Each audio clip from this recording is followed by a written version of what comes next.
lagi ngecek-ngecek, lagi ngasih atau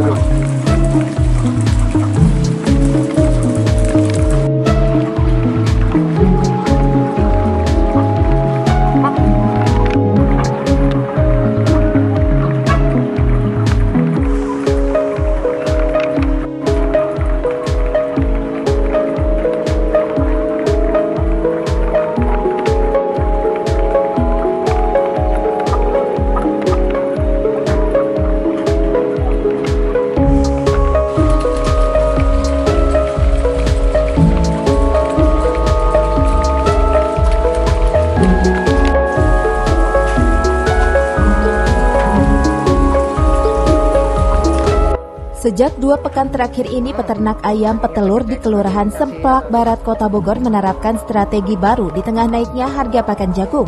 Para peternak pun terpaksa mencari alternatif lain dengan membeli bahan pakan pabrik yang harganya lebih ekonomis dibandingkan jenis pakan yang biasa dibeli.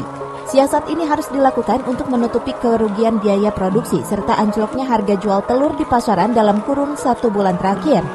Saat ini harga jual telur dari peternak di Bogor mencapai Rp16.000 sampai Rp16.500 per kilogramnya. Selain itu, peternak juga meminta agar pemerintah hadir dalam menangani naiknya harga pakan ini. Kalau saya sebetulnya termasuk peternak yang menggunakan pakan jadi yang langsung dari pabrikan gitu loh. Artinya strategi saya karena saya menggunakan pakan pabrikan, saya mencoba pakan yang grade-nya itu lebih di bawah. Nah, kemudian kita pantau gitu dari sisi produksinya. Itu ya harapannya ya tadi pokok permasalahannya adalah ketidakseimbangan antara harga produksi dengan harga produk. Artinya peran pemerintah di sini sangat ditunggu sama peternak. Artinya harga produksi itu bisa lebih turun. Nah, yang paling banyak mempengaruhi adalah jagung. Jadi fokusnya adalah harga jagung itu harus turun gitu loh. Peternak juga mengharapkan pemerintah bisa kembali menurunkan harga jagung agar biaya produksi tidak kembali menjulang tinggi. Dengan langkah pemerintah ini diharapkan pasokan dan harga telur ayam di pasaran bisa kembali stabil dan normal. Dari Kota Bogor, Herman Bons melaporkan. Jangan merah dong mukanya.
Thank you.